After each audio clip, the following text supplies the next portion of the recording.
going on, Jerome's? Some major shakeups with the Minnesota Fighting Vikings backup quarterback situation. First domino, Pelissero trade. The Vikings are sending quarterback Sam Howell to the Eagles. Sources tell me in Rap Sheet, Minnesota gets a 2026 fifth-round pick and 2027 seventh. Philadelphia gets Howell and a 2026 sixth-rounder. So, an experienced backup for Jalen Hurts while Tanner McKee deals with the injury. Whatever. Tanner McKee is actually going to be solid. A second part of it is Carson Wentz, former number 2 overall pick, worked out for the Vikings on Saturday. He is signing with the Vikings. Cool. A new backup for J.J. McCarthy. So Carson Wentz enters the Kevin O'Connell Center for quarterbacks who can't throw good and want to learn how to do other stuff too.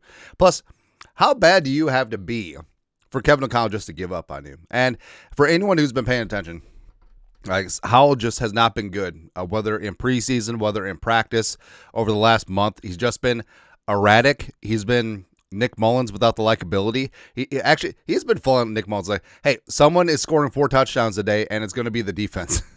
Actually, no, he's Nick Mullins without the upside. Howell, I had some hope, but not so much. But we all know this. If Carson Wentz is signing precludes the Vikings from keeping Max Brosmer around the 53, we will riot. We like to riot here in the great state of Minnesota. So I don't know. Like, for me, it feels like Carson Wentz was the Alamo for the Vikings, where, hey, if the backup quarterback situation doesn't work out, Carson Wentz is just chilling on his couch. We'll just go sign him and that stuff, right? So I feel like that's part of it, but also Brosmer. I feel like if you took the nameplates and off of all the players, Brosmer clearly was number 2. Behind J.J. McCarthy, right? Because he's a.k.a. America's quarterback. Good times now with Howell, so during the draft, the Vikings picked up Howell, and you're like, mama, I can change him, right? So he started all of 2023 for the Commies, threw a lot of picks, had a lot of sacks, all that stuff, and you're like, okay, arm talent is evident, and maybe Kevin O'Connell can help him just like tamp things down, right? But I don't know, preseason games and in practice, he was just all over the place. Like, he was give it away. Now, he would force the ball into traffic. He tossed it out for grabs. He just wasn't very solid in terms of taking care of the football, which is paramount for Kevin O'Connell and this offense, right? So he gave up on him. It happens. So now Sam Howell joins Kellen Mond is like the only quarterbacks they can't fix.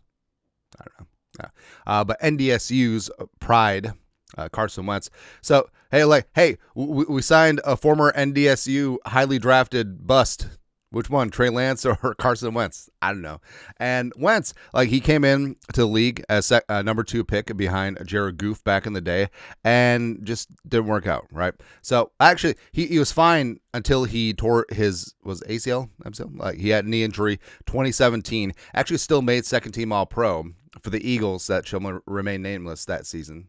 Yeah. But then he's basically bounced around the league. The Vikings are his 6th team in 6 seasons, right? But he went from Philly, Indianapolis, had a really weird ending to his Indianapolis tenure, like Jim Irsay, the late great Jim Irsay, sort of throwed him under the bus. I don't know. A year with the Commies, had some crossover with Kevin O'Connell and the Rams, as well as backup for the Chiefs last year, now backup for the Vikings. Also, his last 2 years in Philadelphia, Josh McCown was also on the roster as a backup 2019-2020. And then also in Indianapolis, that aforementioned season, his center was Ryan Kelly. His guard was Will Fries. So good times there. But basically right now, you hear that sound? It's the sound of everyone over in Fargo climaxing because Carson Wentz is on the Vikings now. Yeah. But like I said, it really is about Max Brosmer. Hopefully he's on the 53. Hopefully everything is good to go. Everything is hunky-dory. Carson Wentz just seems like insurance at this point. So I guess we'll see what happens. Actually, it would be so stupid. The Vikings win their first Super Bowl. Carson Wentz is at quarterback. I don't know. No, obviously not going to happen. Obviously not going to happen because JJ is the Iron Man, and only snaps that Carson Wentz as well as Max Brosmer will get this year is in garbage time after the Vikings are at 50. Good times. Anyways, your thoughts are thoughts. Vikings trade slinging Sam Howell, a.k.a. quarter of Korea's quarterback, to the Eagles. Just started watching Peacemaker. So Eagly, I'm kind of in. But still, F the Eagles. And then also sign former number 2 overall selection, Carson Wentz. Yeah. Anyways, let us know your thoughts, comment section. You guys are the best. You know what to do. Skull, production value.